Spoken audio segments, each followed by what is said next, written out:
Damas y caballeros, señoras y señores, público presente, a continuación vamos a dar a conocer al primer conferencista del día. Magistral 1. Algoritmos de aprendizaje automático y de selección de variables para el mapeo de propiedades del suelo con alta resolución espacial. A cargo, doctor Mariano Augusto Córdoba, desde la Universidad Nacional de Córdoba, Argentina. Demos la bienvenida a nuestro primer ponente magistral. El doctor Mariano Augusto Córdoba es el ingeniero agrónomo graduado de la Facultad de Ciencias Agropecuarias de la Universidad Nacional de Córdoba. Obtuvo el grado doctor en Ciencias Agropecuarias de la misma facultad y un posgrado del Institut National de Recherche Agronomique, Gruissan, Francia. Actualmente es investigador adjunto en CONICET y profesor asistente en la Cátedra de Estadística y Biometría de la Facultad de Ciencias Agropecuarias de la Universidad Nacional de Córdoba. También es docente de áreas de consolidación de métodos cuantitativos para la investigación agropecuaria en la misma facultad, con resolución 560-2014, y forma parte del equipo de investigación y consultoría estadística en el Centro de Transferencia Infostat.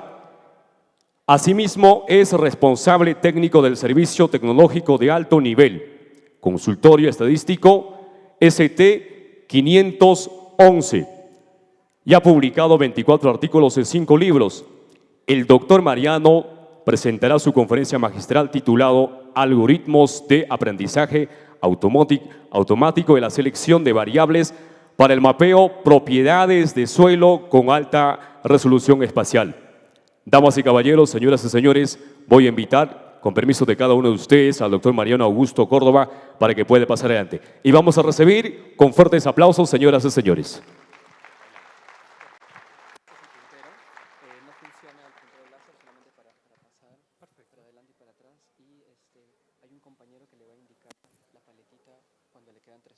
Su ponencia dura 50 minutos en total. Bien, ¿con preguntas? No, las preguntas son al final. Bueno. ¿Sí?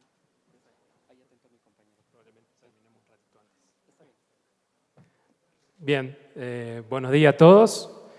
Muchas gracias a las autoridades y a los organizadores de este gran evento por su invitación y brindarme la posibilidad de estar aquí. Por supuesto, también agradecer al público presente. Bueno. No sé si voy a quedar de este lado para que pase mejor. Sí, perfecto. Allá. Bien. Perfecto, gracias.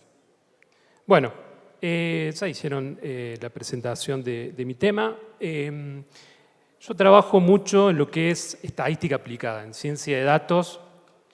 Empecé mucho trabajando a una escala, digamos, pequeña, a escala de lote productivo, mapeando variabilidad y analizando la variabilidad y trabajando con métodos que permiten analizarla, mapearla y evaluar los factores que impactan en esa variabilidad. Después, por supuesto, empezamos a trabajar a escalas más grandes. Empezamos a trabajar con proyectos de mapeo a escala regional, un proyecto que ahora vamos a un trabajo que le voy a estar presentando.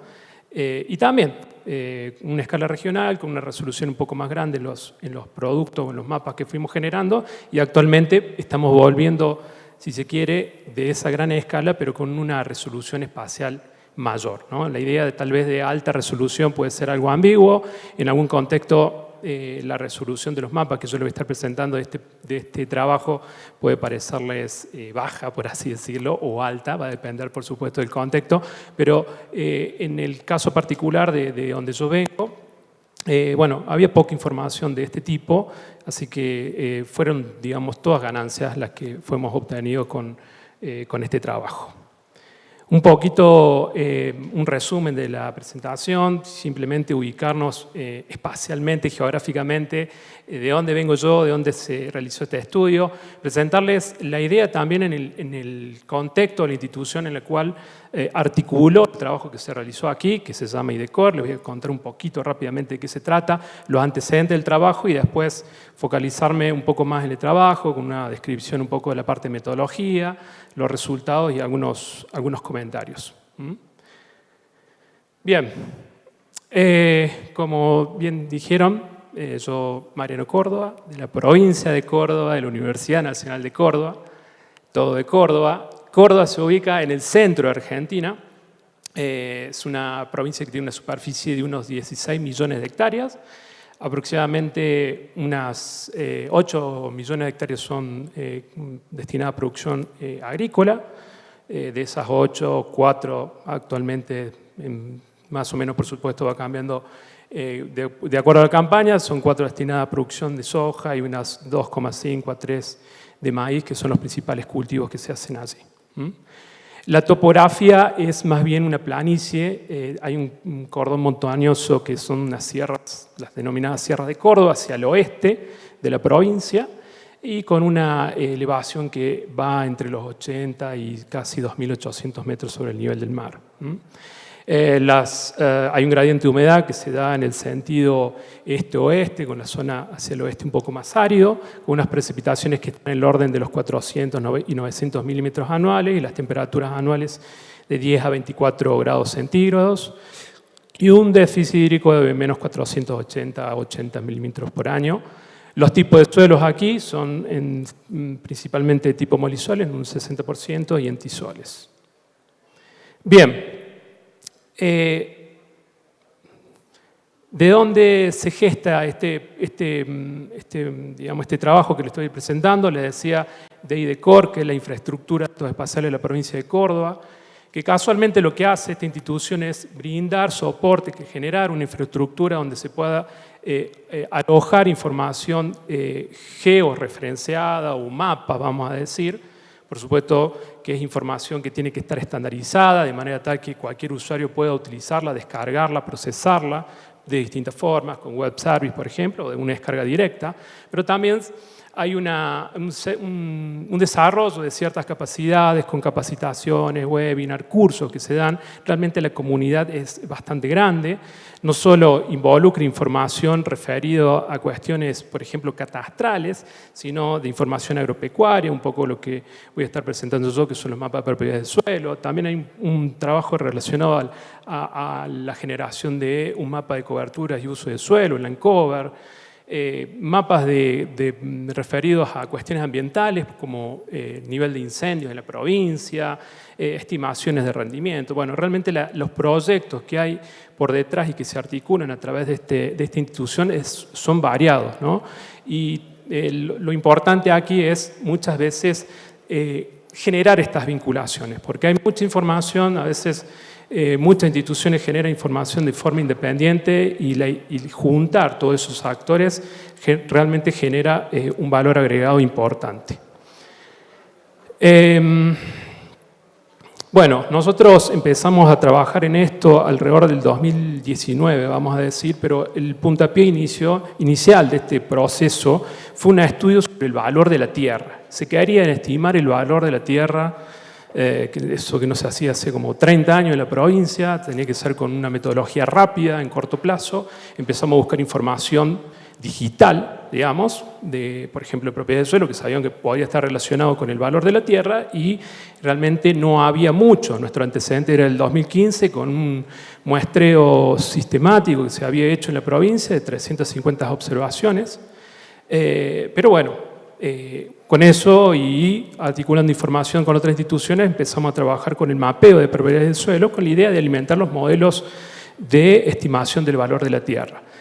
Hay otros actores que estuvieron involucrados, como el Instituto Nacional de Tecnología Agropecuaria y la Secretaría de Agricultura, vieron cierto potencial en estos trabajos y bueno, la idea fue profundizar un poco esto, articular más actores, generar, digamos, recolectar más datos y mejorar las técnicas que habíamos trabajado. Así se empezaron a trabajar y se publicaron un mapa de materia orgánica a una escala de 500 metros, después se actualizaron esos mapas y finalmente en el 2023 se actualizaron los mapas de materia orgánica, fósforo y pH a una escala de 90 metros, que es un poco lo que les voy a presentar. Eso es lo que teníamos en el 2015, 350 muestras aproximadamente para toda la provincia. El 2023 hicimos un crecimiento sostenido de las muestras. Por supuesto, la presentación de Juan Carlos fue recontra interesante y para cualquier estadístico tener una cantidad enorme de datos, como decir 2 millones, realmente se nos iluminan los ojos, sería lo óptimo.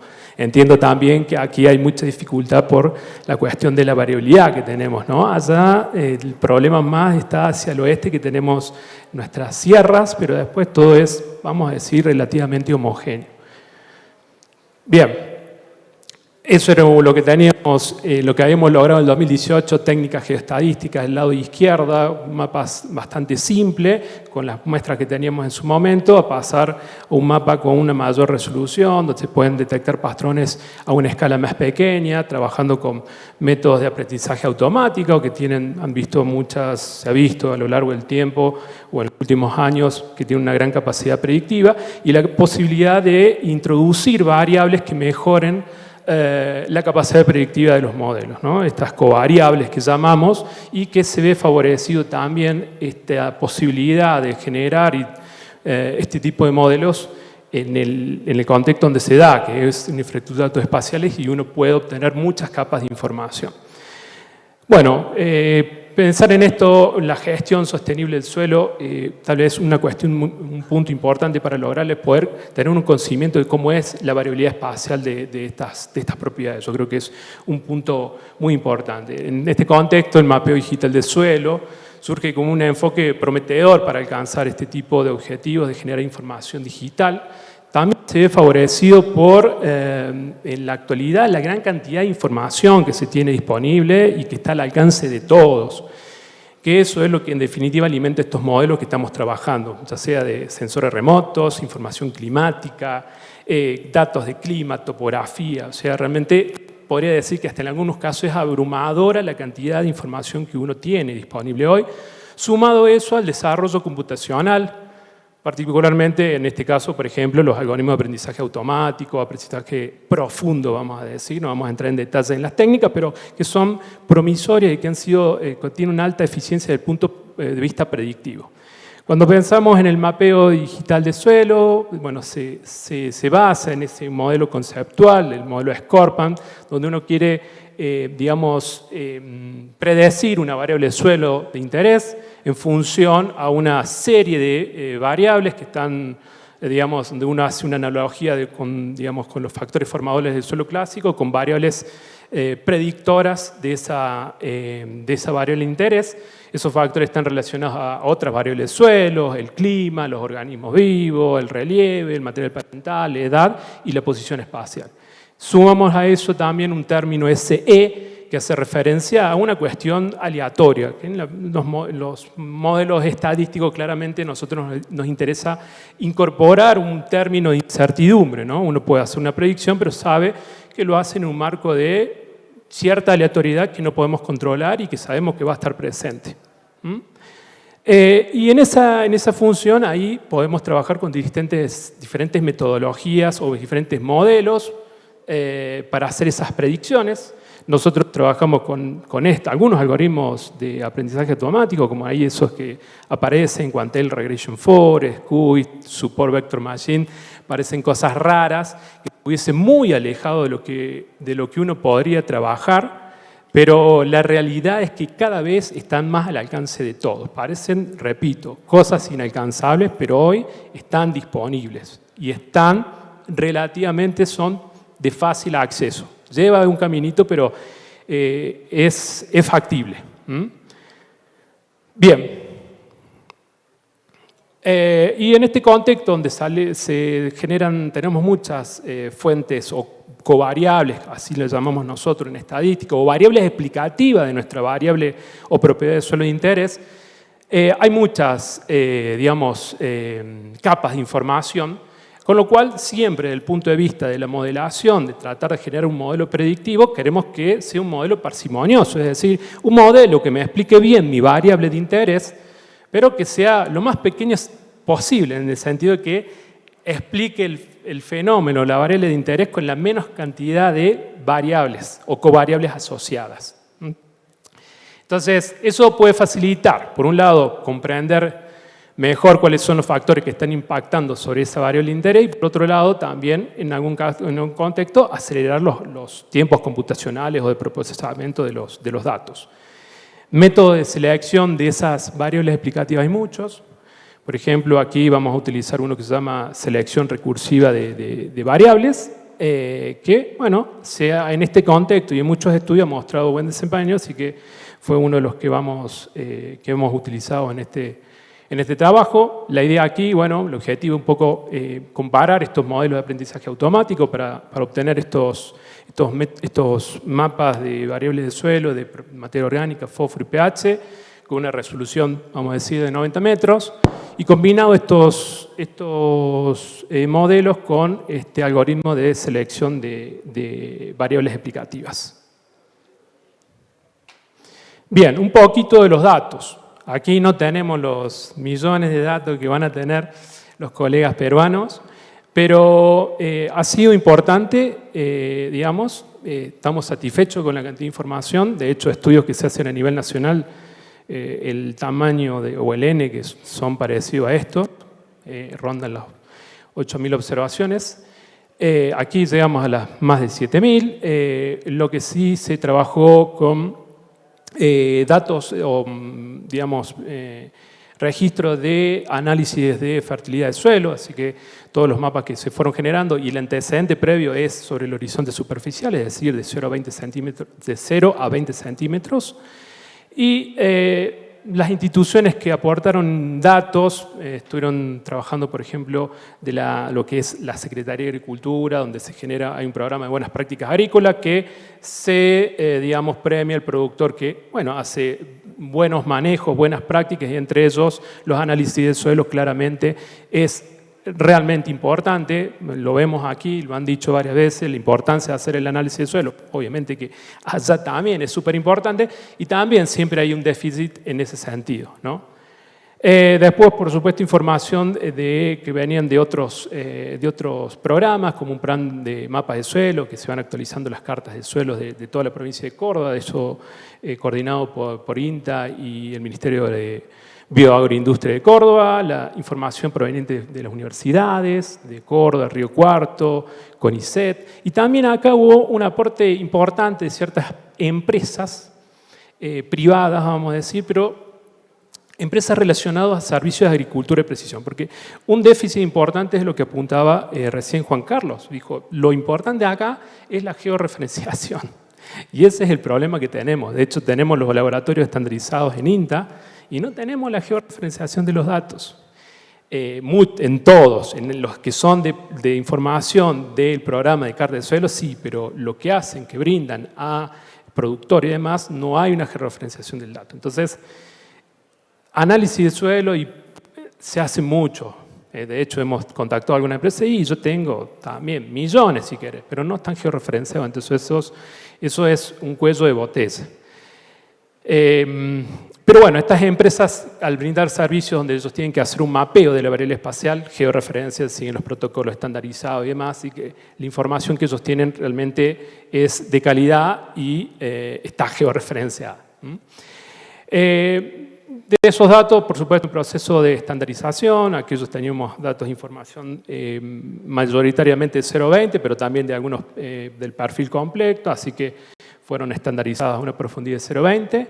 Se eliminan datos extremos, algo muy simple, pero sobre todo también cuestiones referidas a algún problema con la georreferenciación, porque también habíamos tenido. Y en general, la mayoría gran parte de los datos corresponden a los últimos 5 años. Diría de los últimos 3 años es la mayor proporción de los datos. Aquí, por ejemplo, es la muestra que tenemos para las distintas variables, materia orgánica, fósforo y pH. En el caso de materia orgánica, está ahí con los colorcitos más verdes, vamos a decir. No llegábamos a las 7.000 observaciones. El valor promedio de la muestra estuvo en el orden de los 2.2%, con un coeficiente de variabilidad bastante alto, del 50%. En el caso de fósforo, llegamos a algo así de más de 7.700 observaciones.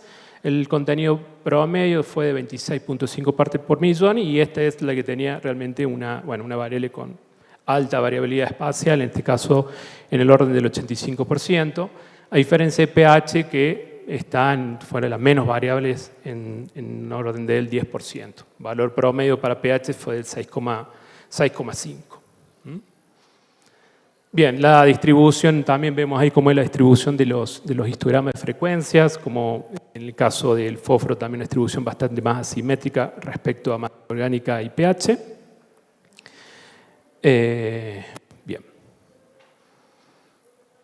En cuanto a ciertas variables explicativas que trabajamos aquí, siempre tratando de emular un poco, tratar de representar esos posibles factores ambientales del modelo de Scorpan, incorporar variables de clima, se trabajó con datos de un producto que se llama CHELSA, donde se tienen registro de temperaturas, precipitaciones anuales y también variables bioclimáticas que básicamente representan eventos, digamos, más extremos, referidos, por ejemplo, a precipitaciones del mes o del trimestre más húmedo o más seco, o temperaturas del mes o del trimestre más cálido o más frío.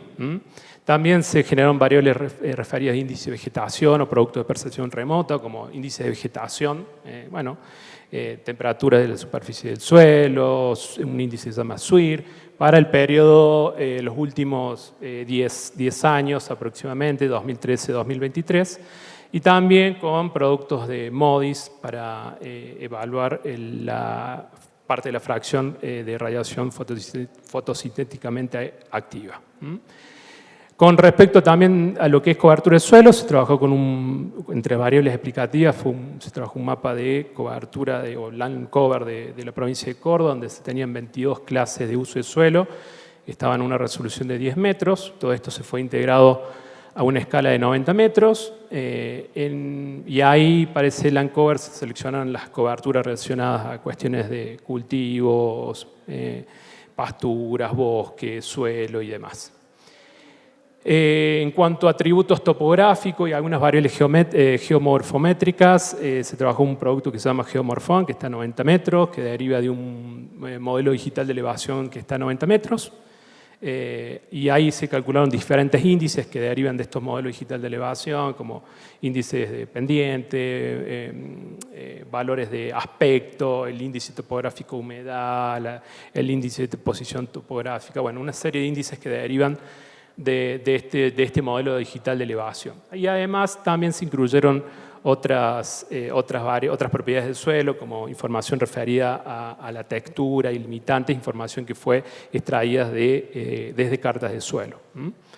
Gran parte de todos estos procesamientos, sobre todo lo que tiene que ver con los atributos, digamos, topográficos, coberturas, índices y todo lo demás, y la variable bioclimática, se lo trabajó con el Google Earth Engine. Bien, y después, entre los cuestión metodológica, como le había mencionado, seleccionamos algunos algoritmos aquí. En realidad hemos trabajado con otros, pero aquí solamente seleccioné estos 3 como una muestra de los otros que hemos probado que no habían tenido un buen desempeño. Son 3 algoritmos, Quantile Regression Forest, QGIS y Support Vector Machine. Son bastante, sobre todo el primero, Quantile Random Forest, que deriva de un algoritmo que se llama Random Forest, que ha tenido, digamos, en el contexto del mapeo digital y en general tiene mucha difusión, vamos a decir, bastante plástico y en general en muchas aplicaciones con buen desempeño. Así que esa es una de las razones por la cual lo utilizamos y bueno, ya me adelanto que vamos a ver que siempre ha sido el método, el algoritmo que, al menos en lo que nosotros hemos trabajado, siempre ha tenido un mejor desempeño, ¿no? Después, en una etapa posterior, estamos trabajando con otros algoritmos un poquito más avanzados de aprendizaje profundo, pero por ahora, con lo que venimos trabajando hasta ahora, esto la verdad es que andan bastante bien. Sumado a estos algoritmos, incorporamos, como les había mencionado, una selección recursiva de variables. Ya lo vamos a ver en el siguiente diagrama, un poquito cómo es el flujo de trabajo. Y en todos los casos siempre hacemos una evaluación del desempeño de estos modelos, digamos, con procesos que se llaman de validación cruzada. Entonces, no tengo para apuntarle, pero básicamente partimos de nuestras llamadas ecovariables o variables explicativas que están relacionadas a topografía, clima, vegetación, suelo, y nuestras muestras de suelo. Ahí tenemos un mapita con algunas nomás para que sea más fácil visualizar lo que son nuestras muestras de suelo. Hacemos una extracción, digamos, para cada uno de esos puntos donde tenemos el punto donde se tomó la muestra y se hizo la determinación de la variable de interés, por ejemplo, materia orgánica. Se hace una extracción para tener los valores de materia orgánica y las variables explicativas asociadas para luego hacer el ajuste de los modelos predictivos. En realidad acá, un esquema, digamos, bastante simple, lo que agregamos es una etapa de selección de covariables. Dado que tenemos una gran cantidad de covariables, la idea es hacer el ajuste de los modelos predictivos, pero con un set o un subconjunto de variables menor, ¿no? Con lo que yo les mencioné, tener, digamos, hacer un procesamiento si quiere más rápido, evitar tener sobreajuste de los modelos, tener un mejor rendimiento en definitiva de los métodos. Entonces, la selección de esas covariables se hace con los mismos modelos con los que después se hacen el ajuste de los modelos predictivos.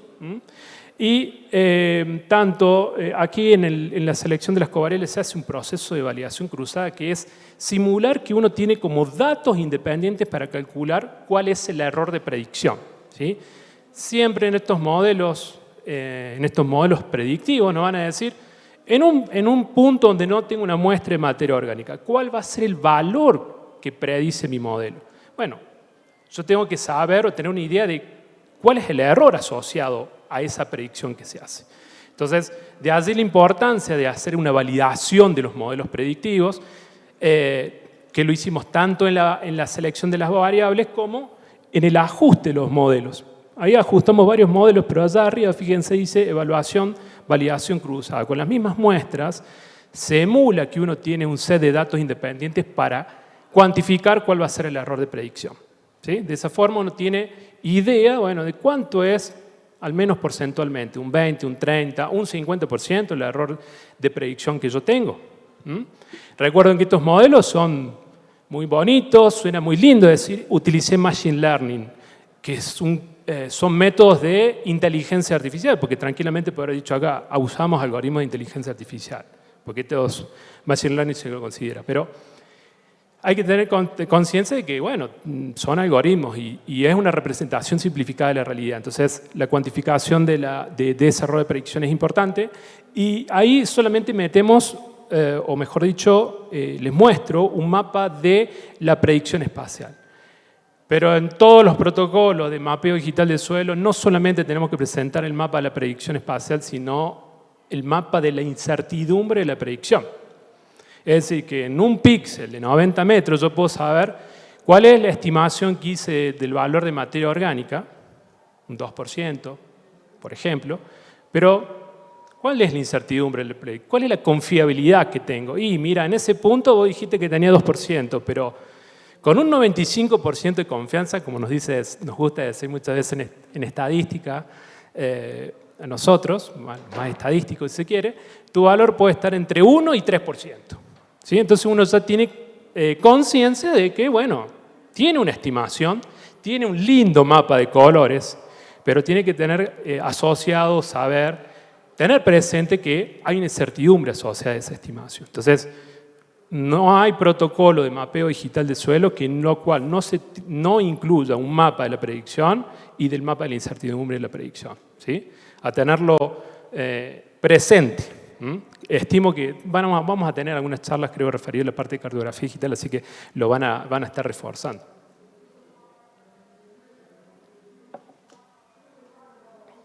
Bien. Vamos a algunos resultados. Bien, estos grafiquitos hacen referencia al proceso de selección de variables. En el eje vertical tenemos una cuantificación del error de predicción, una métrica que se llama raíz cuadrada del error cuadrático medio de predicción. Es muy difícil repetirlo. Las siglas en español es RMSE, pero en definitiva es un error de predicción y está en las unidades de medida de la variable. Después nosotros usamos otras medidas de cuantificar ese error de predicción, qué sé yo, como para mencionarles Una se llama error medio absoluto o coeficiente de concordancia de Lin, que también nos muestran cómo puede llegar a ser el desempeño de estos modelos, pero bueno, nos están diciendo, bueno, cómo es el rendimiento. Pero, digamos, no quiero, profundizar mucho, pero en el sentido de que tener presente que podemos tener muchas y una variada cantidad de métricas referidas a cómo es el desempeño del modelo y cuánto es el error, si se quiere, que producen esos modelos o que tienen estos modelos. Bien, en el caso, acá tenemos los 3 algoritmos comparados. El color verdecito representa el algoritmo que le llamé Quantile Random Forest, que se denomina de esa forma. Después, aquellos que estén interesados podemos profundizar después de qué se trata y qué es lo que hace o qué es lo que hay por detrás, pero lo vamos a dejar por el momento así. En el caso de materia orgánica seleccionó algo así como 22 covariables, teníamos hasta como un máximo de 60 covariables que podríamos utilizar, que fueron las que nosotros seleccionamos previamente.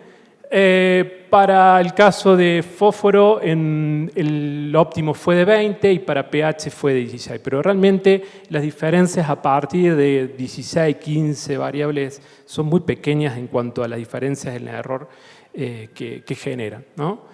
Bien, entonces lo que hicimos fue, para cada método con su subconjunto de covariables óptimas seleccionadas, hicimos un segundo ajuste, ¿sí? Y un segundo ajuste y una segunda proceso de validación. Ahora evaluándolo a cada método de nuevo con su subconjunto óptimo de variables explicativas, ¿sí? Y en este contexto también, básicamente, Quantile Random Forest en las distintas métricas, si quieren nos podemos concentrar en la RMSE, que está en las unidades de medida de la variable, fue el que presentó un mejor desempeño, pero sin embargo, fíjense que a veces las diferencias, diría que hasta, no hicimos un test, pero no serían significativas, al menos estadísticamente, ¿no? 0,58, 0,68 para... 0,58 el mejor de todo y 0,68 el Support Vector Machine. Digamos, son muy pequeñas esas diferencias en cuanto a un error de predicción, vamos a decir promedio, ¿no? Porque imagínense que esto es una métrica que engloba es promedio, ¿no? Es para todo el mapa o para todo el área de estudio. ¿Sí? Pero bueno, eso lo vimos que de hecho esto sistemáticamente lo estamos viendo así, que andan bastante mejor estos algoritmos basados en árboles. Bueno, QGIS también es un método que se basa en el ajuste de árboles de regresión. Después no quiero entrar en detalle en los algoritmos, repito, pero después si quieren lo podemos discutir para aquellos que les interese. Pero una ventaja que sí hay que mencionar de este método de Quantile Random Forest es que uno puede derivar de manera más fácil no solamente el mapa de la predicción, sino el mapa de la incertidumbre de predicción. Entonces, más allá de que tal vez las diferencias no sean tan grandes en cuanto al error de predicción promedio, bueno, tiene esa ventaja de que uno puede derivar en forma, digamos, más directa un mapa de la incertidumbre de predicción. Así que eso es, a diferencia de los otros métodos, es más fácil. Digamos, ese aspecto que, como dije, es crucial en este contexto de mapeo digital. Bien. Bueno, esto es un ranking de importancia de variables para cada de las variables explicativas, para cada una de las propiedades. En general, para todas las propiedades de suelos que mapeamos, que hicimos la predicción espacial, siempre las variables climáticas fueron como las más importantes. Estos rankings de importancia relativa se generan con básicamente cómo impacta cada una de las variables que se utilizó en contribuir a mejorar la capacidad predictiva del modelo. Después uno puede hacer una escala relativa de cuál es esa importancia. Para todas las variables, como dije inicialmente, variables relacionadas al clima fueron las más importantes, seguida por por vegetación y topografía. En el caso de materia orgánica, variables como la temperatura del mes más cálido fue una variable importante, o el rango a nivel de la evapotranspiración, o las temperaturas medias y la elevación fueron como variables importantes en el ajuste de este modelo. Bastante parecido en el caso de fósforo. Y en el caso de pH, vemos ahí las precipitaciones, por ejemplo, una variable importante del trimestre más seco o del mes más húmedo. No, del mes más seco, perdón. Y también la elevación.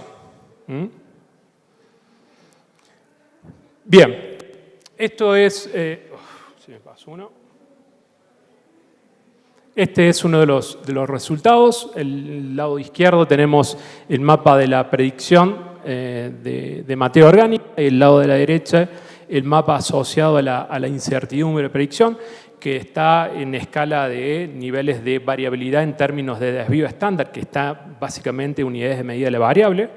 Esto se puede hacer por un intervalo en confianza o, bueno, un coeficiente de variación o distintas formas de expresar esta incertidumbre o un rango. Los valores de la predicción estuvieron en el orden de los 2,4%.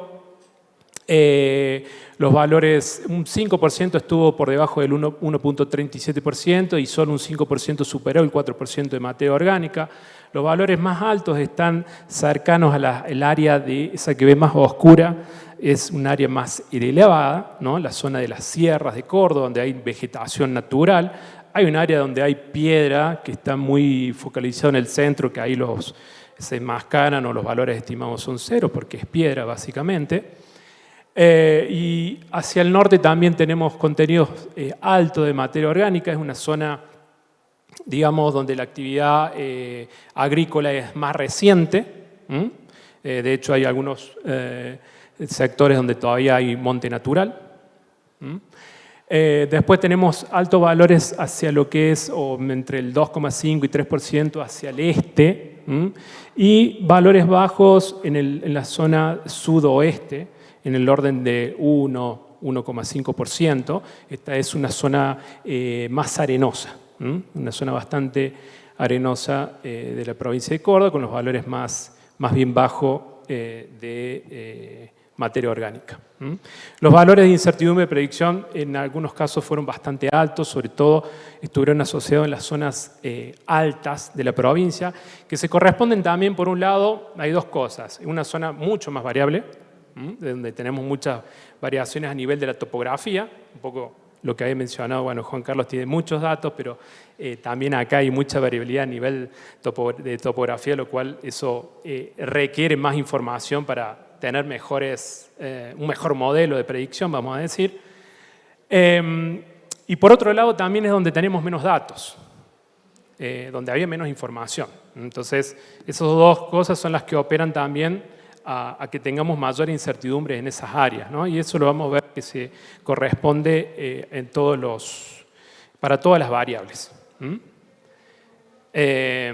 Bueno, esto hay que tener presente que, como les dije, gran parte de estos muestreos, estos datos provienen a veces de proyectos relacionados a producción agrícola. Entonces, bueno, el área agrícola está en la zona de planicie, en la zona de montaña realmente son menos los estudios que se hacen y por lo tanto menos la cantidad de muestras. También es mucho más dificultoso llegar a esos sitios, ¿no?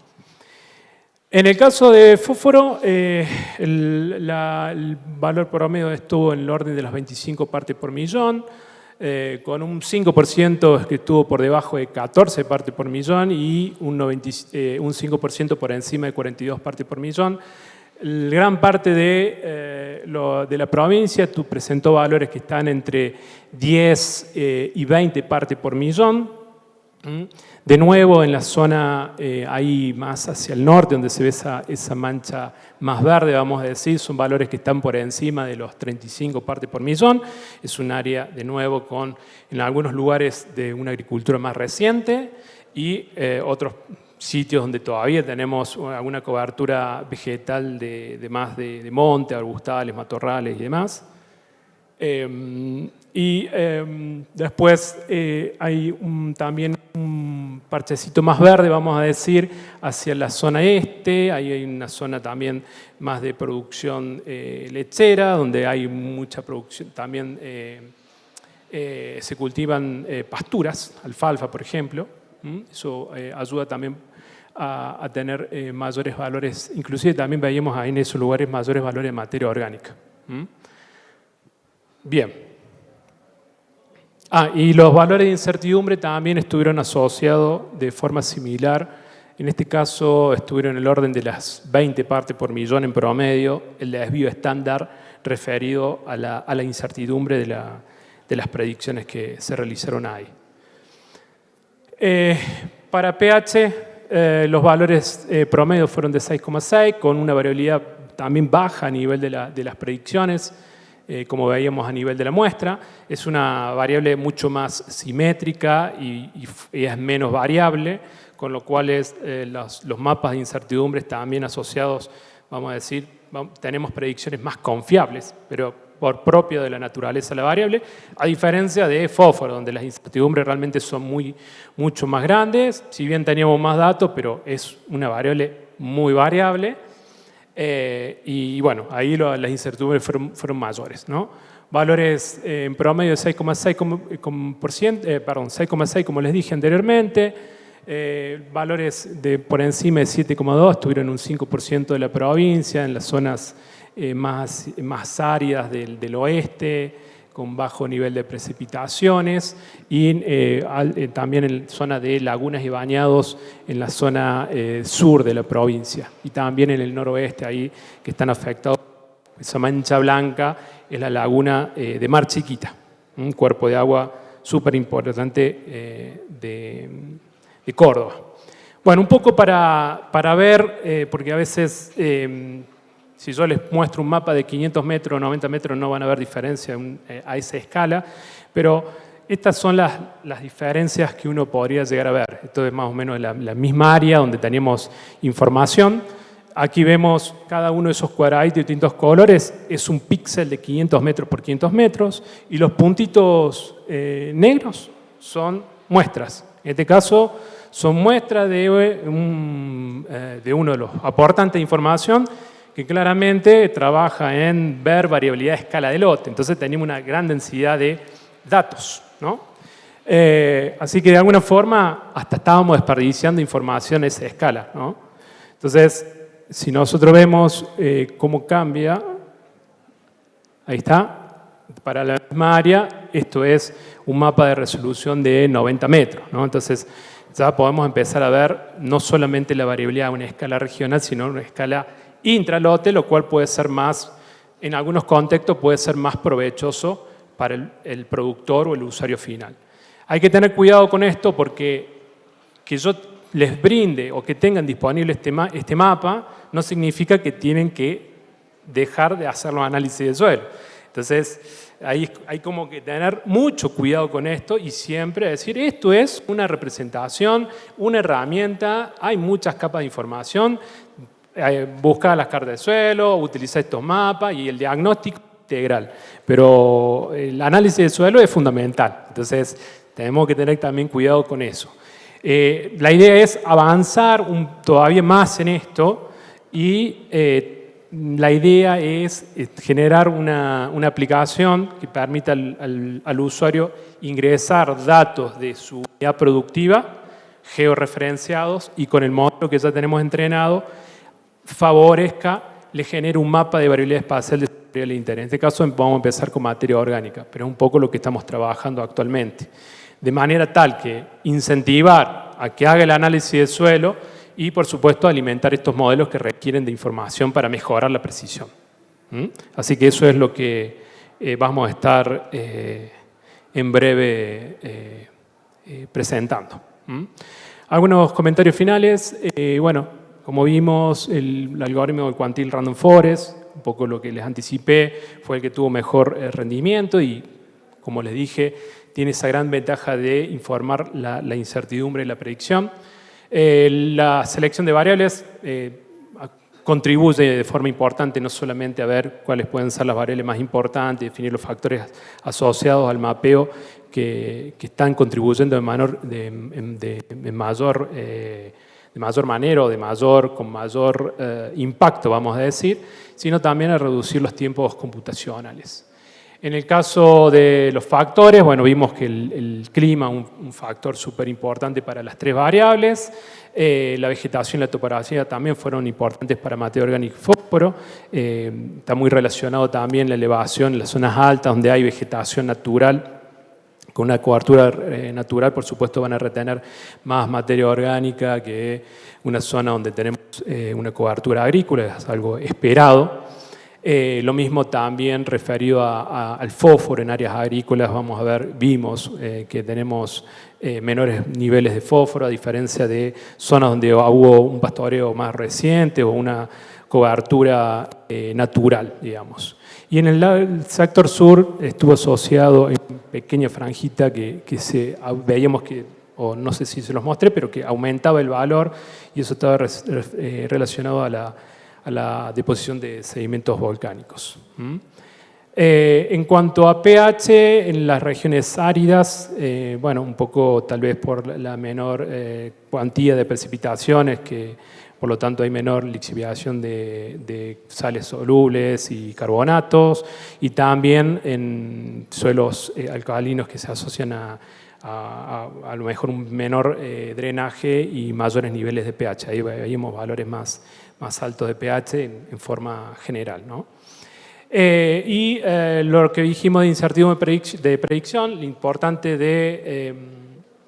que está asociado, por supuesto, a la menor cantidad de muestras. Eso puede ser necesario, por supuesto, a futuro poder ir y generar un muestreo mayor en esas áreas.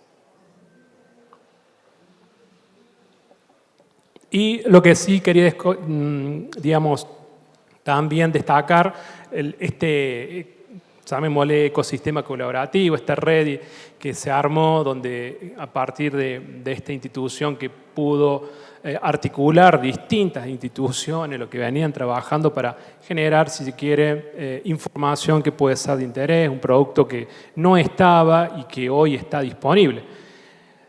También hay que tomar la decisión de publicar estas cosas, porque en algún momento inclusive este tipo de mapas no eran muy del gusto de muchos de los mismos representantes de las instituciones, por ejemplo, o de INTA o de la Secretaría de Agricultura, porque son ellos los que en definitiva deciden si avanzamos o no en este tipo de trabajo, dado, bueno, cierto recelo, vamos a decir, a las metodologías que se emplean. Pero bueno, la decisión está. Tenemos estos mapas, de esta forma, con estas restricciones, vamos a decir, con estos errores de predicción y con todos los problemas que pueden tener por detrás. ¿Se publican o se dejan guardados para los modelos evaluatorios? Fue un poco la decisión que después, por supuesto, terminó publicándose y bueno, se sigue mejorando, ¿no? Aquí pueden encontrar la información, es la dirección mapascórdoba.gov.ar. Ahí está la información de estas variables del suelo, pero realmente pueden, si ustedes entran al repositorio general, van a encontrar información de la provincia de Córdoba, pero para una gran cantidad de variables, tópicos diferentes, así que es bastante interesante esta forma de cómo se articula la información georreferenciada a nivel provincia y a nivel país, ¿no? Porque también hay una ID nacional, pero la provincia realmente se destaca, la infraestructura espacial de la provincia de Córdoba se destaca de las otras. Bien, un poco agradecer menciono ahí a algunos participantes de este trabajo, porque yo estoy aquí, pero esto no es posible sin la participación de muchos, que me estoy seguramente olvidando a algunos de los que están allí, pero gente relacionada a la cuestión del relevamiento de los datos, aportando datos, interpretando los resultados, los edafólogos, los que trabajan en la parte de cartografía, las mismas representantes de las empresas privadas, que a veces no es fácil compartir información, que a veces se la considera como muy de vital importancia no dar datos que son de uso exclusivo de quien los genera, ¿no? Así que eso también es un desafío, ha sido un desafío importante y bueno, cada vez vamos haciendo un poquito esta bicicleta de ir tratando de entrenar a los distintos actores a que aporten información y bueno, vean que se pueden hacer cosas buenas y que se pueden hacer cosas mejores todavía, porque la información que se recolecta, vuelvo a repetir, es bien grande. De hecho, yo acá tengo 7.000 datos, pero la base original son más de 10.000, 15.000 datos, pero por distintos problemas y cuestiones, uno tiene que seleccionar un pool de datos menores. Así que, bueno, nada más. Muchas gracias por su atención y estamos ahí a la espera de preguntas y después del café, cuando ustedes prefieran. No se vayan, no se vayan. Señoras y señores, solicito una vez más el aplauso, por favor, por su gran participación para el doctor Mariano Augusto Córdoba, que llega desde la Universidad Nacional de Córdoba, Argentina. Acto seguido, señoras y señores, voy a invitar a Magíster Juan Carlos Cruz Luis, director de Dirección de Supervisión y Monitoreo, por favor, para que pueda trasladarse al estrado oficial. Doctor Mariano, no se vaya, por favor. Doctor Mariano, no se vaya. Venga por acá, por favor, al centro. Muchas gracias, no se vaya en el centro. Sí. Acto seguido, nos vamos a ubicar primero, Vamos a hacer la presentación oficial. En este preciso momento, un certificado en el centro, por favor, para la foto oficial. Vamos a ubicarnos todavía, por favor, cámaras todavía. A los costados están pasando justamente hombres y mujeres con indumentaria típica de la región de Ayacucho, especialmente de Huamanga, tierra de artesanos. Tenemos retablo para que pueda hacer la entrega presente por su gran ilustración, participación para el doctor Mariano. Señoras y señores, voy a solicitar un fuerte aplauso, por favor, para nuestro primer ponente magistral. Señoras y señores, con todos ustedes, muy buenas tardes. Vamos a continuar el día de hoy de esta manera, conferencia magistral número 2, tecnología, innovación y DevChess, oportunidades de la ciencia del suelo. Voy a invitar enseguida, siguiendo con el programa de este primer día de convención, continuaremos con la segunda ponencia magistral de este primer eje temático. Nuestro siguiente ponente es el doctor Alexandre Ten Katen. Es el técnico en geomática, ingeniero agrónomo, licenciado en educación básica, técnica y tecnológica, magíster y doctor en ciencia del suelo por la Universidad Federal de Santa María. Actual y es profesor de la Universidad Federal de Santa Catarina, Brasil, donde enseña geoprocesamiento para los cursos de agronomía e ingeniería forestal. Además es profesor y orientador en la maestría en ecosistema agrícola y naturales, con actividades de investigación de detección cercana de suelos y plantas, contaminación microplásticas en suelos, viticultura de precisión y recreación de empresas innovadoras basadas en resultados de investigaciones científicas. Es colaborador de productividad de investigación. Nivel 2, en 2022 recibió el premio Gran Bayer Crop Science 2022, Bayer Crop Science, y fue uno de los 10 investigadores brasileños participando del programa. Asimismo, en 2022-2023, desde hace 2 años aproximadamente, colabora con investigadores peruanos de la Universidad Nacional Agraria de Molina y la Pontificia Universidad Católica del Perú. El doctor Alexandre nos presentará su conferencia magistral titulado Tecnología, Innovación y DevTech, oportunidad en la ciencia del suelo. Señoras y señores, vamos a recibir con fuertes aplausos a nuestro ponente en siguiente. Fuertes aplausos, por favor. Gracias, muchas gracias.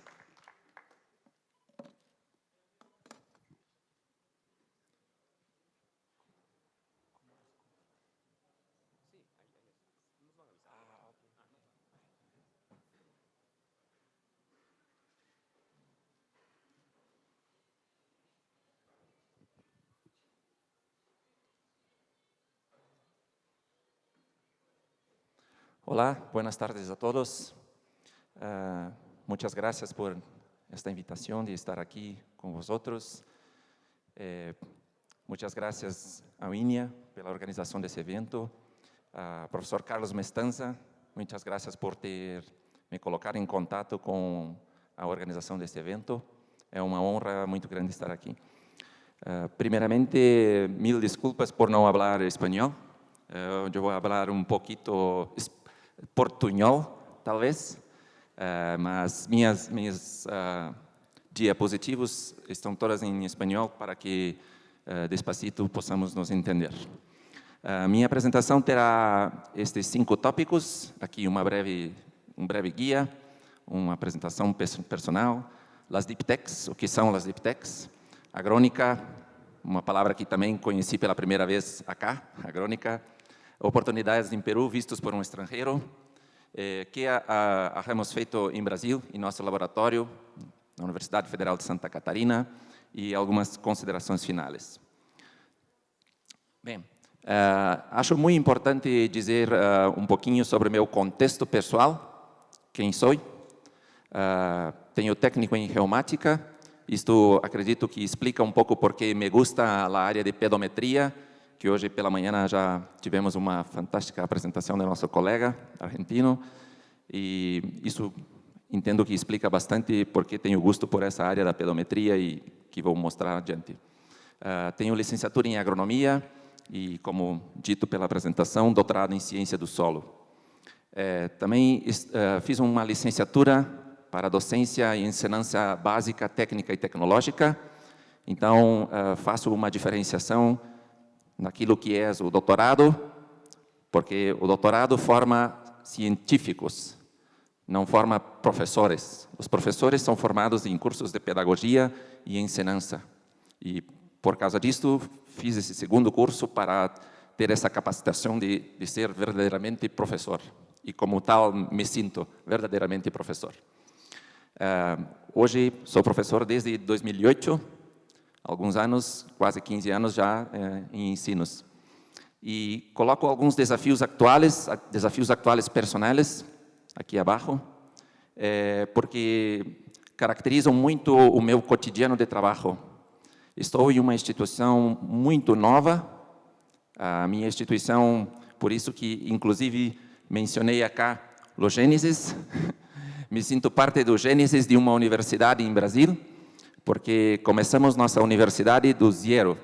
Não havia prédios, não havia cursos, não havia nada. O governo brasileiro teve esta ideia de começar cursos novos no interior do Brasil, distante da costa, para que as pessoas pudessem estudar no interior do Brasil sem ter que viajar à costa. E quando começamos nossa universidade, começamos verdadeiramente do zero. E isto molda muito, diz muito sobre quem sou e o que faço todos os dias, buscando construir uma universidade que ainda está em construção. Por isso estou dando esta espécie de contexto. E também temos que lidar muito com novos desafios, como novos estudantes da geração Z e Alpha, que trazem demandas novas a professores, uma maneira diferente de ensinar, uma maneira diferente de se comunicar com essas pessoas tão jovens como a geração Z e Alpha. É uma challenge, um desafio muito grande, pensar que ainda serei professor de pessoas que nem mesmo nasceram. Em 20 anos, ainda serei professor de pessoas que estão nascendo no dia de hoje. Isso demonstra o desafio de ser professor de um futuro que nem sabemos como será. Bom, um pouco de motivação. Fui procurar como estão os trabalhos conjuntos entre Peru e Brasil. Brasileiros têm feito trabalhos com argentinos, colombianos, chilenos, mas os peruanos, esse era um ponto aqui, estamos em 4ª posição na América Latina, podemos trabalhar muito mais conjuntamente. Acredito que esse diapositivo mostra isso. Bom, esta palestra, este seminário fala um pouquinho sobre o que são as Deep Techs. As Deep Techs são empresas de tecnologia profunda, muitos utilizam uma expressão em inglês, my thesis, my job. Ou seja, meu trabalho científico de hoje poderá ser minha empresa, um produto tecnológico que vou criar e comercializar no mercado no dia de amanhã. Então, as Deep Techs, poderíamos, falando um pouco mais com estudantes aqui da plateia, classificar como algo deste tipo. My thesis, my job. Uma pesquisa que desenvolvo hoje e que amanhã poderá ser um negócio inovador, algum produto que possa comercializar. Aqui temos alguns exemplos bastante conhecidos, como OpenAI. OpenAI são os produtores do famoso ChatGPT. Tá? BioNTech, que utilizamos muitos produtos durante o Covid, foram produtores de algumas das vacinas que utilizamos no Covid. E By Myself, uma empresa brasileira que também é produto de uma tese de doutorado. Além das Deep Techs, temos startups e spin-offs, outros jargões de termos científicos ligados à inovação. As startups são um grupo de pessoas que vão trabalhar para desenvolver uma tecnologia inovadora, como as Deep Techs, buscando um modelo de negócio que possa se repetir a baixo custo. E com isso, conseguir mercados muito largos e oferir recursos financeiros. E que sejam escaláveis. Escaláveis significa atingir públicos muito vastos. Esta é uma característica das startups. E, por fim, as spin-offs. O que são as spin-offs? Spin-offs são empresas como startups e deep techs que emergem de instituições como universidades, como INEA, que poderia ter suas próprias spin-offs, empresas de inovação surgindo das pesquisas feitas dentro de INEA, dentro das universidades locais. Bom, por vezes, muitas pessoas dizem que empreendedores e científicos não se parecem. E disso eu discordo. Científicos e empreendedores são muito parecidos. Vejam essa lista. Essa lista, tanto empreendedores que estão acá, quanto científicos que estão acá, vão se reconhecer. Científicos e empreendedores têm que fazer gestões de projetos, uma imensa crença em suas ideias, vontade de trabalhar, uma equipe formidável, financiamento é muito necessário, a plata para mover a máquina, a aceitação do público, nós os científicos publicamos nossos papers, então isso tem a ver com a aceitação de público externo, um compromisso 24/7, 7 dias de semana, 24 horas, científicos estamos pensando em nossos problemas, assim como os empreendedores estão pensando como buscar mais clientes, enfim. Então, acredito que vocês estão um pouco convencidos que científicos e empreendedores se parecem. Desta ideia de que científicos e empreendedores podem ser fundidos, surge esta outra palavra, sciencepreneurs. Sciencepreneurs, a junção dessas duas palavras, científicos e empreendedores, que criam esta figura de científicos que vão propor negócios. Pessoas que estarão trabalhando nas Deep Techs. Um pouquinho está acá escrito, as dificuldades de dos mundos. É muito difícil ser empreendedor, é muito difícil ser científico, um sciencepreneur, mais difícil ainda.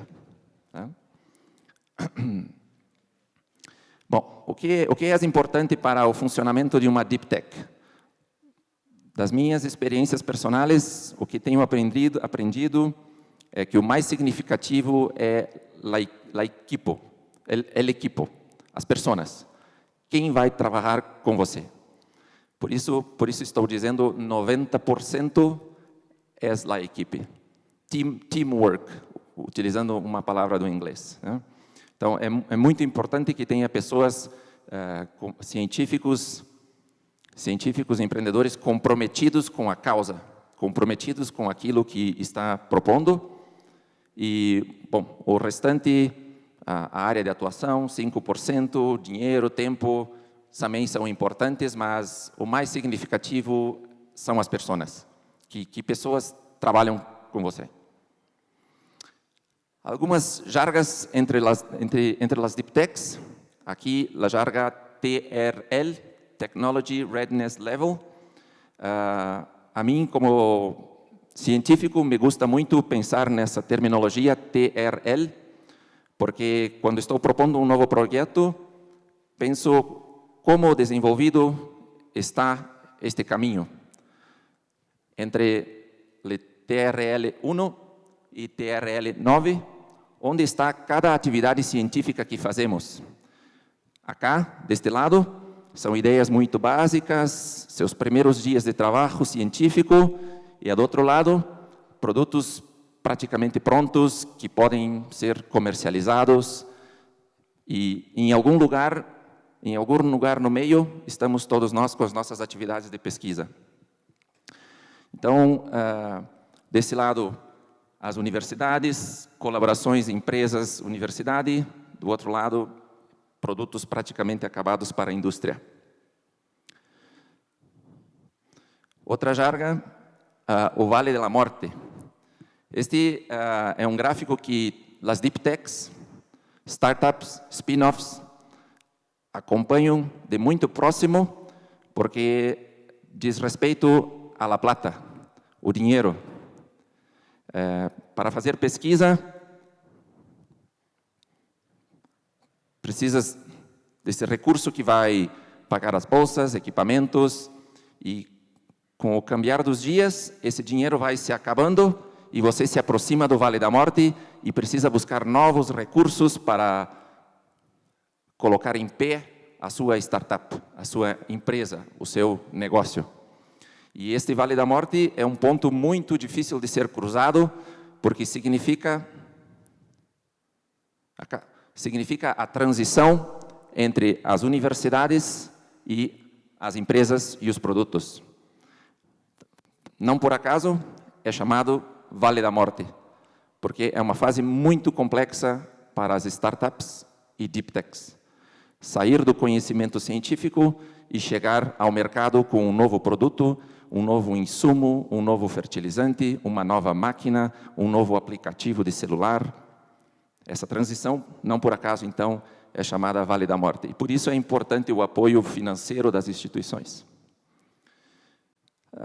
Uma outra jarga muito importante para as Deep Techs é esta noção, este conhecimento de Technology Push e Market Pull. Nós outros na universidade pensamos muito em Technology Push. Como científico, tenho minhas ideias e acredito que todo mundo gosta das minhas ideias, quer adquirir os meus produtos, quer fazer a pesquisa comigo. Quando vou conversar com a sociedade, com a comunidade, descubro que a comunidade tem um outro enfoque e pensa em Market Pull. Market Pull significa aquilo que, de fato, a sociedade está buscando, está necessitando. Technology Push é aquilo que nós científicos pensamos. Então, nesse diapositivo, quero colocar essa complexa necessidade de aproximar Technology Push das universidades e Market Pull da sociedade. Aqui trago como exemplo o sensoriamento teledetecção proximal de suelo, que para nós na universidade é algo fantástico, que funciona muito bem, que você pode fazer vários mapeios, e quando vai falar com agricultores, com extensionistas, descobre que estão muito mais interessados em laboratórios de análises úmidas, como dizemos, como foi mostrado hoje pela manhã, em INEA, laboratórios de análise de rotina químicos, e não de sensoramento próximo, de teledetecção próxima. Então, é um típico caso de diferença de mindset entre sociedade e universidade. Bom, nas Deep Techs temos muitas oportunidades em ciência do suelo, como bioinsumos, serviços ecossistêmicos, financiamentos agrícolas, rastreabilidade na agricultura. Essas são todas temáticas que novas Deep Techs podem ser propostas e desenvolvidas. é importante que ocorra fomento e mesmo tolerância. Tolerar. Estou utilizando a palavra tolerar porque há certo preconceito nas universidades para com essa temática de Deep Techs. Como envolve comércio de produtos, plata, muitas vezes ocorrem incompreensões entre o que são as Deep Techs e o que elas fazem dentro das universidades. E também coloco aqui que há vida mais além das publicações científicas. Nós, os científicos, por vezes, pensamos todo o tempo muito em publicações científicas e este não é o único produto que as universidades, as instituições de pesquisas podem fazer. Podemos fazer outras coisas, não somente artigos e publicações científicas. Então, é importante que instituições como as universidades, INEA, pensem em outras estratégias de pontuar seus científicos e não somente as publicações científicas. Também, oportunidades com os estudantes. Eu, trabalhando com meus estudantes em Brasil, percebo que estes estão muito encantados em trabalhar em propostas de Deep Techs, porque enxergam um futuro em empresas, em futuro em inovação, trabalhando com tecnologias. Então, tenho me sentido como científico muito mais próximo de meus estudantes, trabalhando com essa temática. Bom, mencionando um pouquinho sobre agrônica, teledetecção e tecnologias para o manejo do suelo. Esta palavra agrônica, como disse, é nova para mim também. Significa a fusão entre agronomia e eletrônica. A agrônica está na agricultura de precisão, nos sensores, drones, satélites e todas essas tecnologias. Mas aqui estou utilizando duas figuras de Medusa e Narciso para que tenhamos um pouco de cautela com a agrônica. Que cautela é essa? A cautela de que podemos estar muito encantados com essas tecnologias e descobrir que os agricultores não façam nem mesmo o básico. Então, temos que ter cautela com isso, que a agrônica é muito lindo, fantástico, mas temos que nos demandar o quanto que os agricultores de fato estão pedindo por esse tipo de solução. E por isso aqui coloquei os perigos de Narciso e Medusa. Bom, para falar um pouquinho do Peru e uma visão de estrangeiro das coisas que acontecem aqui no Peru, estou utilizando o Censo Agropecuário de 2012, se não me engano, o último censo agropecuário oficial que encontrei acá do Peru, e busquei alguns dados estatísticos do seu país para a minha apresentação.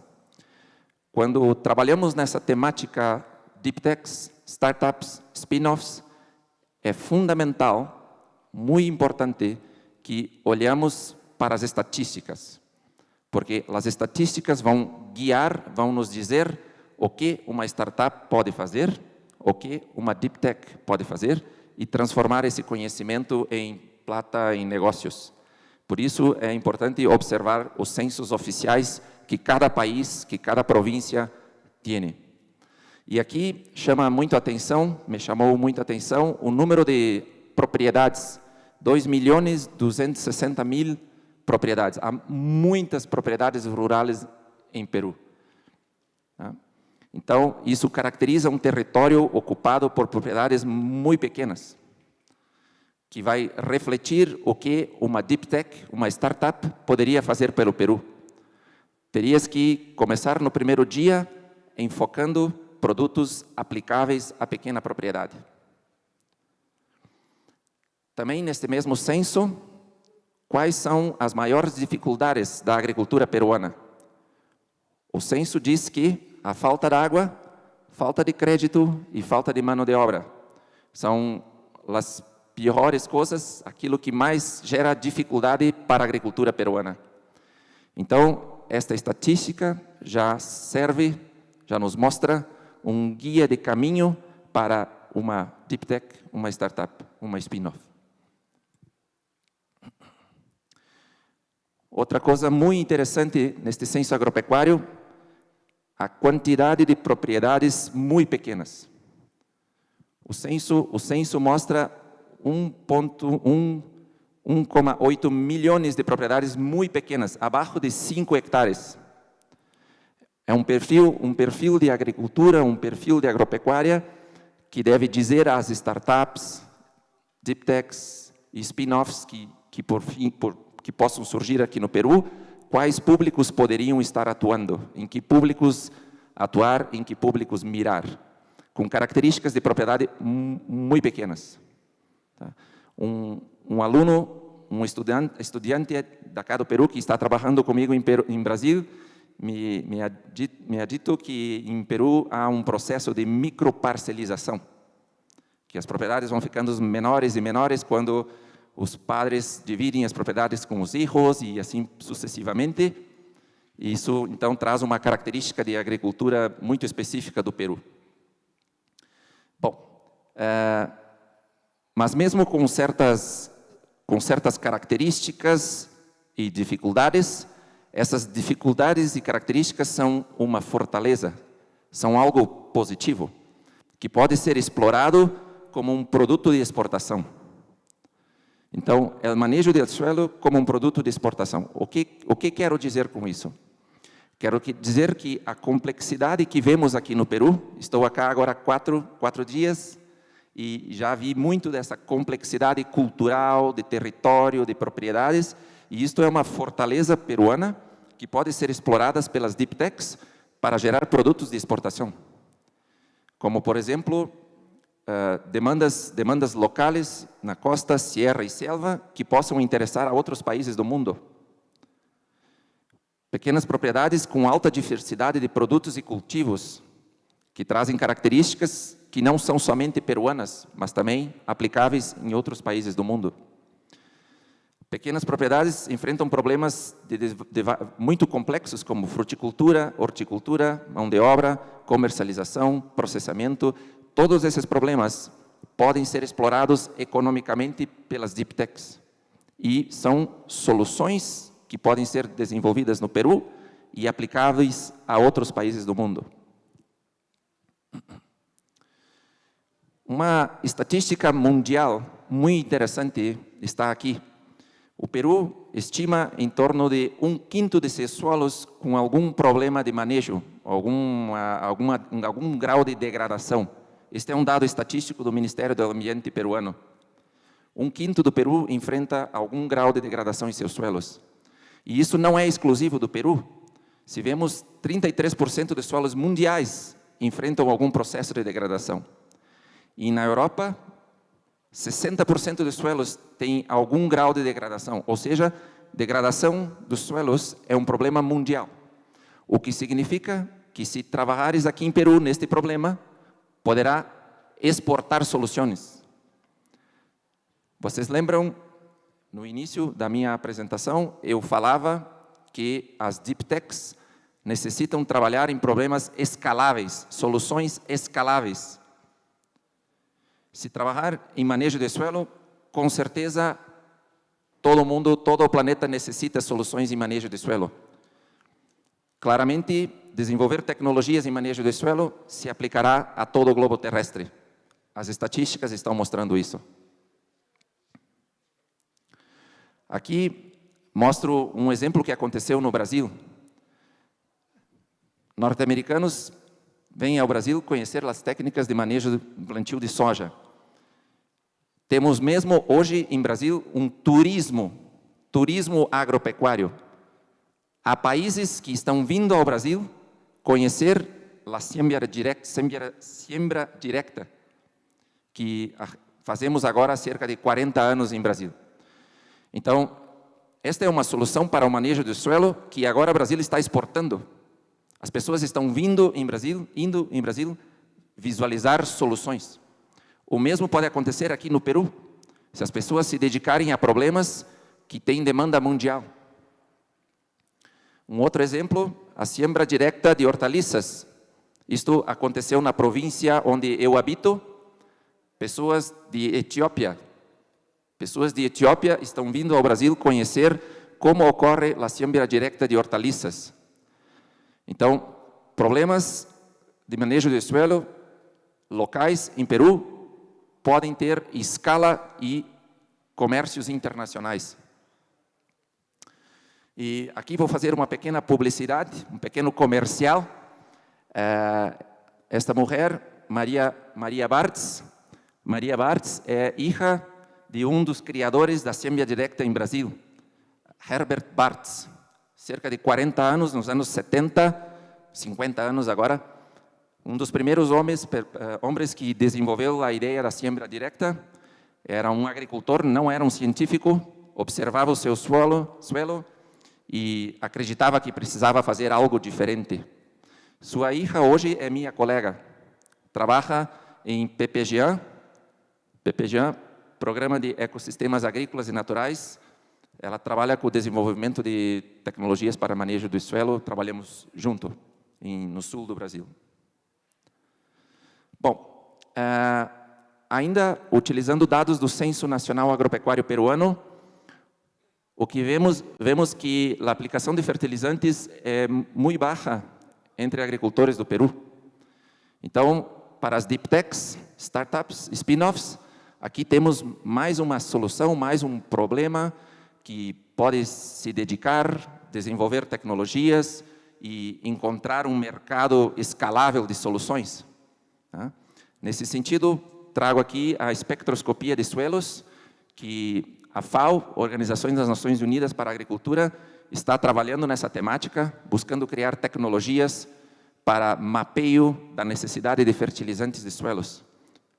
Outro exemplo que temos aqui, então, de algo que pode ser escalado na comunidade peruana.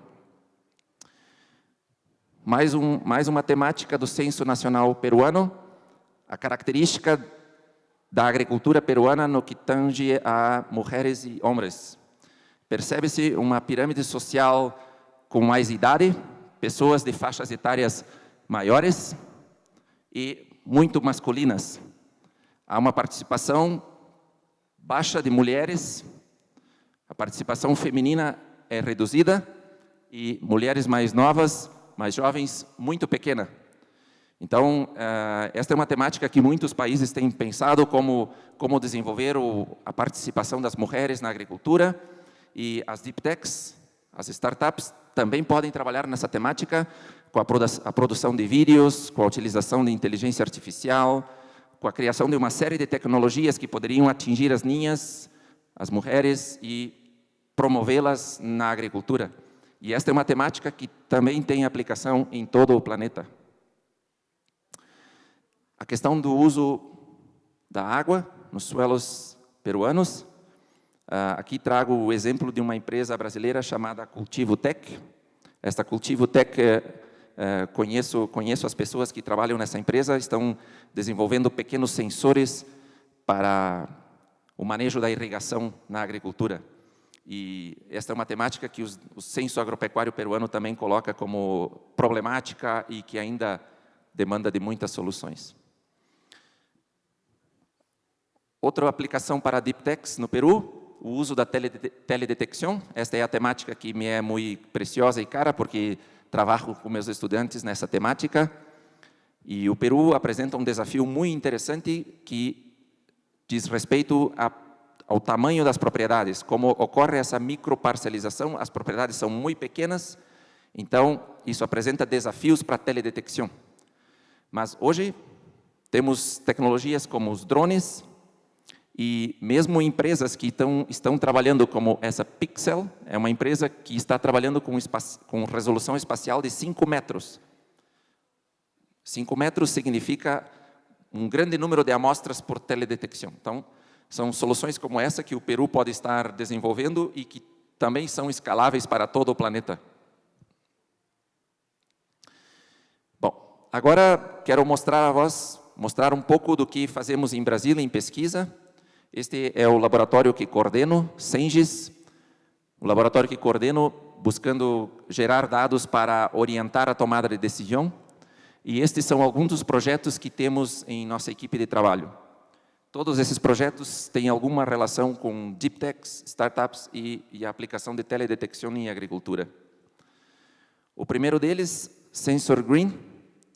Sensor Green é uma startup de estudantes de pós-grado, estudante de pré-grado, que trabalham em meu laboratório e que estão buscando desenvolver uma startup que aplique sensores teledetecção para solos.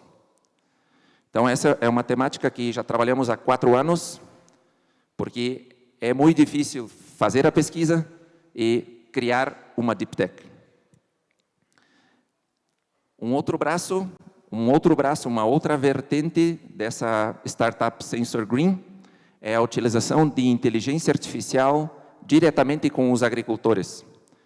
Estamos desenvolvendo tecnologias de inteligência artificial para que os agricultores possam falar em seu celular e enviar mensagens para os extensionistas guiadas por inteligência artificial. E com isso produzindo relatórios de campos automáticos. Estes relatórios são produzidos automaticamente por uma inteligência artificial. Basta que o agricultor e o extensionista falem em seu celular e essas mensagens são automaticamente convertidas em relatórios.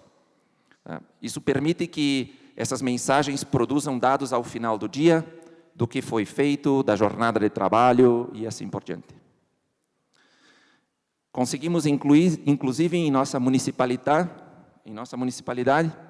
influenciar a criação de leis no município de Curitibanos, onde habito.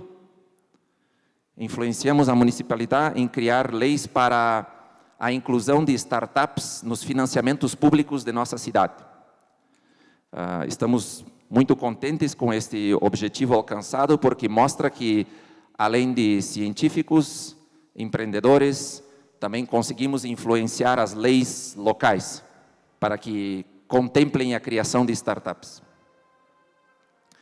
Bom, outra temática que trabalhamos é a contaminação de suelos por microplásticos. Aqui aplicamos os sensores proximais, a teledetecção proximal, para identificar a presença de microplástico e plásticos em solos. Todos sabemos que o plástico está por toda parte. Plástico é onipresente em nossas vidas. Toda parte, por tudo há plástico. Infelizmente, este plástico está tendo vários destinos, como o oceano, como os rios e também o suelo. Então, nosso grupo de pesquisa, SenseNexus, tem buscado criar tecnologias para, com sensores, com aplicação de sensores, detectar a presença de microplástico nesses suelos e gerar algum grau de contaminação, alguma estatística. Estamos no início, estamos nos primeiros dias desse trabalho. Esse trabalho, SenseNexus, ganhou da Unesco um reconhecimento mundial. Temos um endosso da Unesco deste programa chamado Década dos Oceanos. 2021, 2030 é chamado pela Unesco a Década dos Oceanos. E que problema tem hoje os oceanos? O plástico. Todos esses plásticos que estão em nossas vidas estão indo parar nos oceanos e dos oceanos retornando aos solos, especialmente os solos costeiros. E quando propusemos esse projeto, a Unesco nos deu esse reconhecimento pela colaboração que estamos prestando.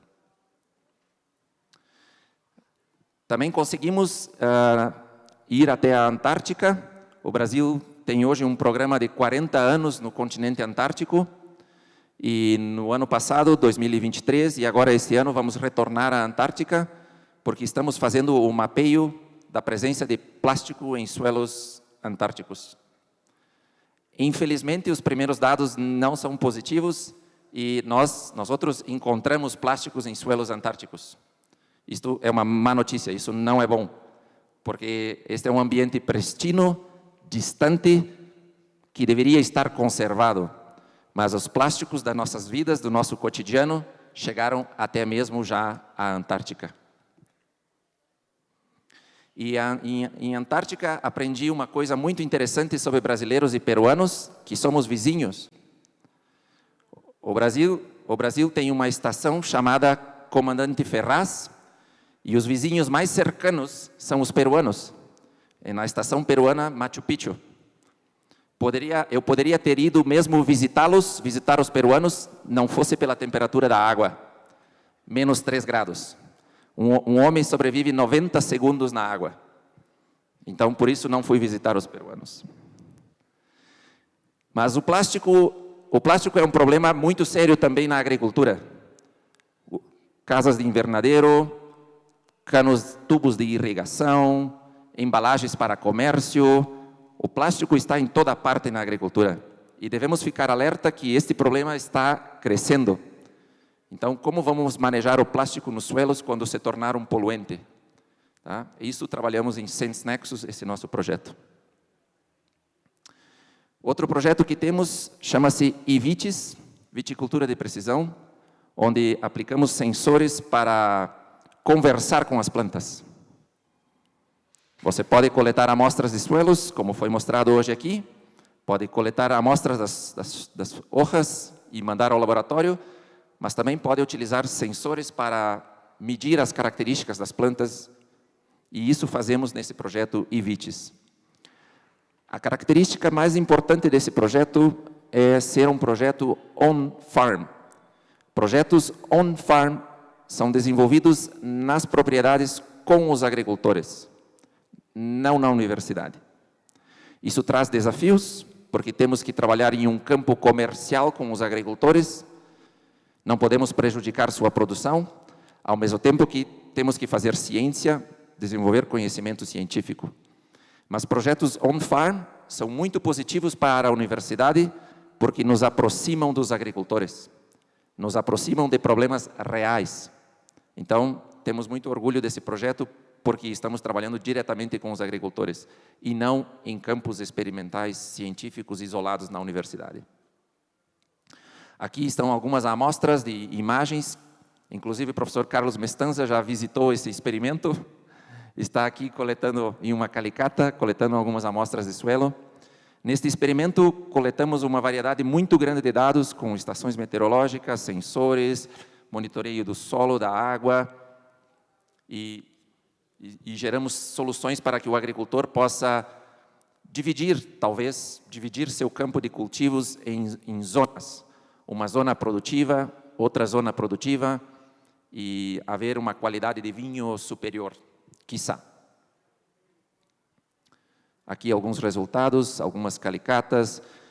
Esta área é muito pequena, esta área tem 5.000 metros quadrados, meio hectare, e a diversidade é muito grande. Tá? Então, isso mostra a complexidade de se fazer trabalhos com os solos. Outro projeto que preciso mencionar é esse projeto Reforma, onde trabalhamos com pequenos agricultores em assentamentos de reforma agrária em Brasil, e tenho a felicidade de ter um orientado de pós-grado peruano. Este é Carlos Ormeno. Carlos Ormeno se formou em agronomia na Universidade Nacional Agrária La Molina e se dirigiu ao Brasil para estudar com nós outros, e este é o seu projeto de pesquisa. Carlos Ormeno está trabalhando com esta pergunta: se a partir de um banco de dados de amostras, como foi mostrado esta manhã, podemos gerar novas informações sem que sejam necessárias novas amostras. Um banco de dados de solos que é utilizado várias vezes.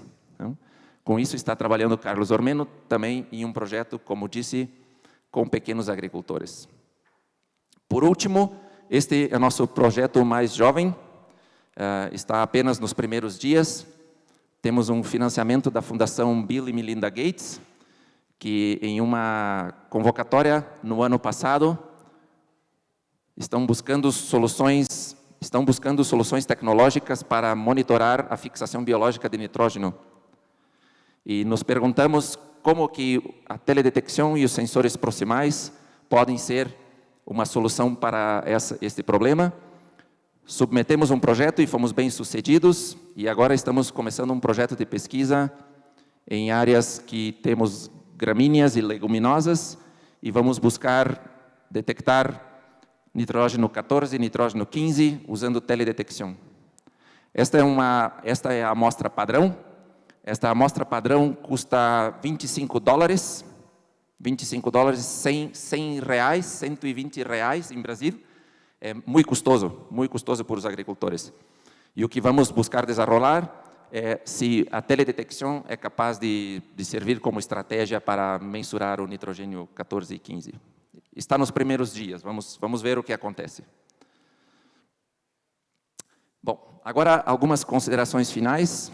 Estou chegando aos últimos diapositivos. E gostaria de deixar algumas mensagens, especialmente aos professores universitários, científicos, que temos que ser mais tolerantes, ser mais compreensivos a novas oportunidades. Não somente os artigos científicos, somente os papers. Há outras formas de impactar a sociedade. Por isso, as deep techs, startups, spin-offs, são outras maneiras, outras formas de impactar a sociedade. Este diapositivo está mostrando uma publicação de Nature, que disse que 50% dos pesquisadores vão interromper a sua vida de publicação em 10 anos. Se eu termino meu doutorado hoje, estarei publicando por 10 anos, e aí vão interromper. Cerca de 70% dos pesquisadores interromperão sua vida científica em 20 anos. Significa que não vão mais publicar. Este gráfico mostra que precisamos de outras formas de nos comunicar com a sociedade. Somente focar em artigos científicos não é uma boa solução, porque muitas pessoas não estão publicando. Outra ideia que quero compartilhar com vocês, este é o princípio de Planck. O que ha dito Planck? Planck ha dito que a ciência progressa um funeral cada vez. O que isso quer dizer? Nós, os científicos, temos nossas ideias e não mudamos nossas ideias. Somos muito apegados às nossas ideias e não queremos nos transformar, não queremos mover. Então, você precisa aguardar que esse científico morra para que uma nova ideia floresça. Isso disse Planck há mais de 100 anos, talvez. Essa ideia é muito velha. Bom, aqui trouxe uma imagem de Greta Thunberg para invocar essa ideia de que não podemos esperar uma vida toda. Não há mais tempo para esperar. Quando esse senhor vivia, nós estávamos aqui. Esta foi a vida de Planck. Ele viveu 89 anos. Foi muito afortunado, viveu 89 anos.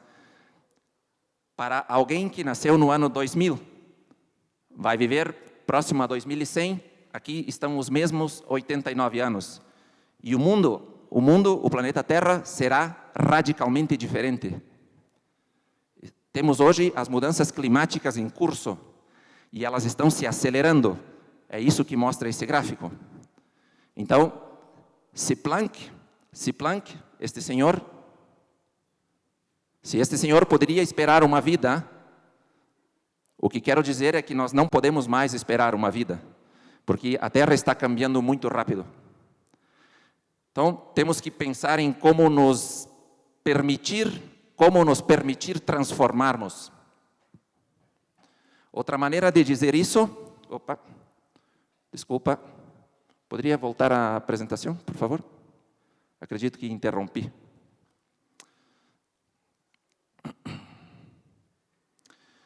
Outra maneira de dizer isso são os ciclos de inovação.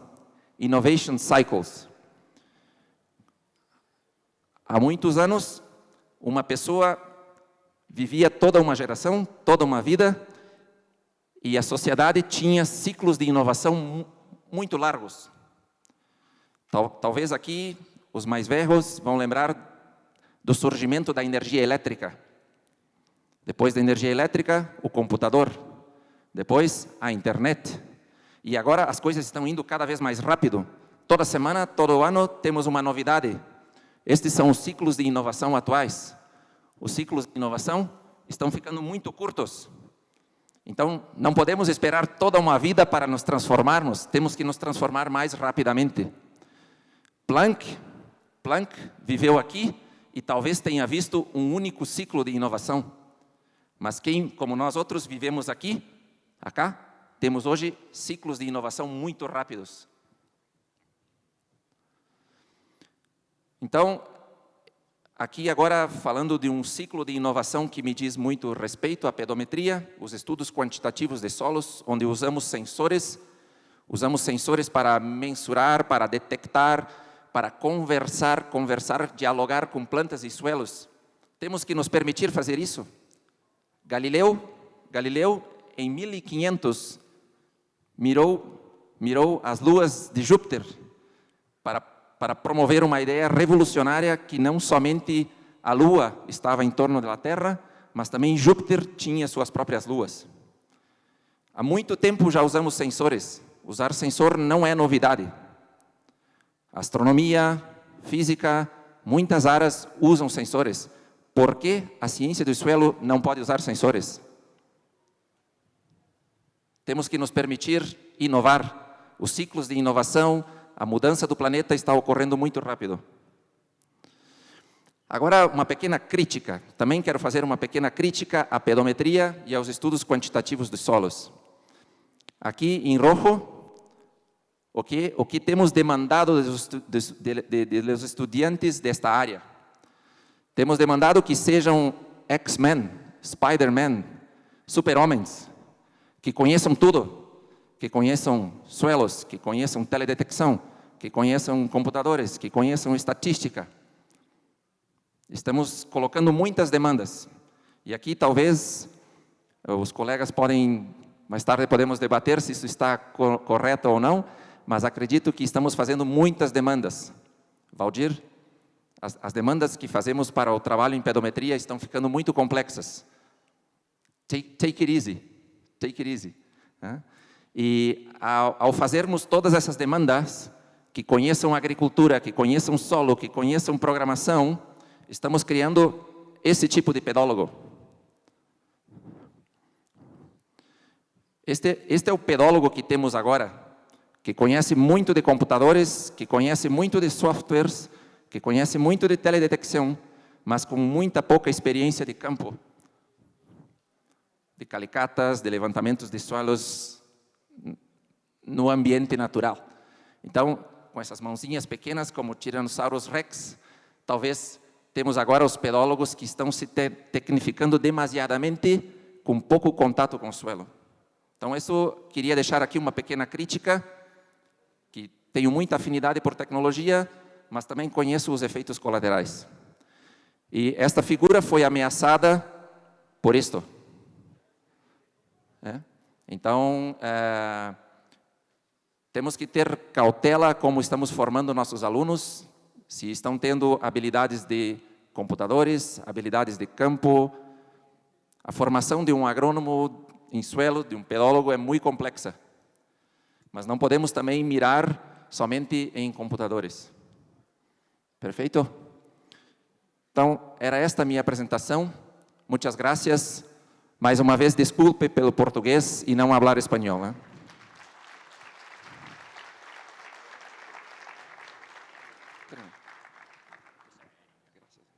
Gracias, señores. Pido fuertes aplausos nuevamente, por favor, para el doctor Alexandre. Invito, por favor, a pasar al centro. Voy a invitar enseguida al doctor Ramiro Palomino Palpartida, representante de la Universidad Nacional San Cristóbal de Huamanga, quien hará entrega de este presente. Un poquito al centro, por favor. Muchas gracias. Vamos a invitar para que pueda pasar, doctor, para que pueda hacer la entrega correspondiente. Nuevamente en esta parte va a acompañar justamente personalidades con indumentarias representativas a nuestra tierra de Huamanga, la región Ayacucho. Para el recuerdo, foto oficial para el doctor Alexandre Tincaten. Gracias por su ilustración desde el país de Brasil, el más grande del mundo, señores. Aplauso, por favor.